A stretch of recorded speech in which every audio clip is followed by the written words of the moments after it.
Now, speaking to Radio Gibraltar early on today, the environmental safety group's Janet Howitt claimed more needs to be done to safeguard our coastline as well as our water intake. She joins us now live from Little Bay. She's with our news editor, Christine Vasquez. Christine. Hi, yes, we're back in Little Bay with an amazing sunset behind us and a distinctive smell of fuel. And of course, with Janet Howitt from the Environmental Safety Group. Janet, first of all, welcome. Thank you for being with us. The spillage, perhaps not nearly as bad as it could have been. How damaging do you believe it is, though? Well, we still don't fully appreciate how damaging it's going to be because it's still spreading and hitting our coastline. So I think it's an ongoing situation, and we just have to keep monitoring it and responding in terms of mopping it up and preventing it from reaching further areas, which I think is going on at the moment today. You say that you told Radio Gibraltar that more needed to be done to protect our coastline. What else would you say needs to be done? Well, I've heard all the discussions today about it, and obviously we've had unprecedented and transparent delivery of information on managing the incident from government and ports, and that's really great. I think that reassured a lot of us. I think the fact that we were all hoping that the beaching of the vessel would allow better containment and a safer removal of fuel let us think for a while that this was going to be avoided. And so when the oil started appearing yesterday, I think it was a shock for many of us. The fact that it was spreading at the rate that it was, despite the boom effort to control it, showed how uncontrollable it can become. So that's why I said what I said, is that once the oil gets into the water, it's a very, very difficult material to control. You've praised the response, but you have highlighted that the resources need to be proportionate to the increase of traffic in the strait.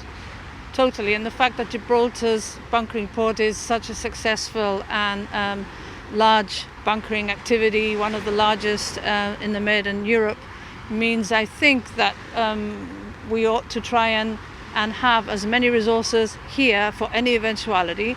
And I think we will learn a lot of lessons from what's happened today, because there have been so many different layers of government and ports responding to this and working together. But it does highlight the fact that if we have more resources to prevent oil from reaching our shoreline, then maybe it's a good place to start. Of course, we can't just not try and contain any oil escaping towards the bay and all of that, but it seemed a very difficult thing to do. We were very lucky with the weather conditions as well that could have created a much harder situation. And of course we still have to see the heavy fuel removed, which is one that I think we're all very concerned about. One of the lessons, I was going to talk about lessons learned, and one of the lessons you believe is that of the ship being single-hulled. Just for our viewers, the ships don't have to be single-hulled if they're actually not carrying fuel, and they only have the fuel that they need to operate.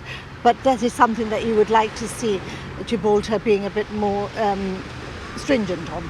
I think perhaps that will come out of this.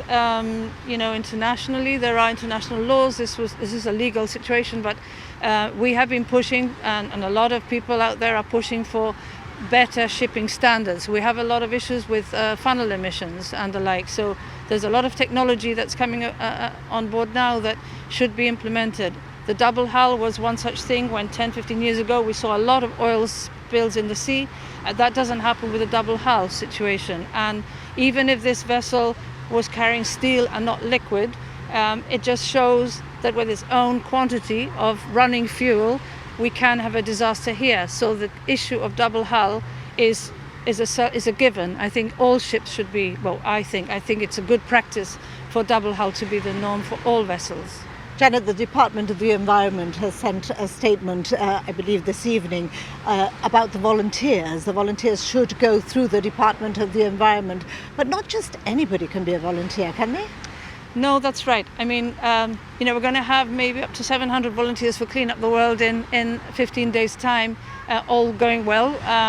But when you're handling oil, as we were involved with Fedra and the spill there, it has to be done very carefully. It's toxic waste.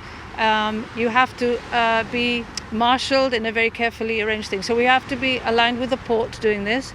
So volunteers should register through the Department of Environment.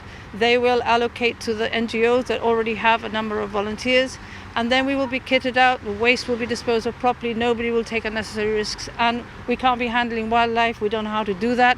So there has to be a system, but people now are being invited to put their names down through the system and be able to help, because personally I've been contacted a lot by people. They're angry and they really want to help. That must be encouraging.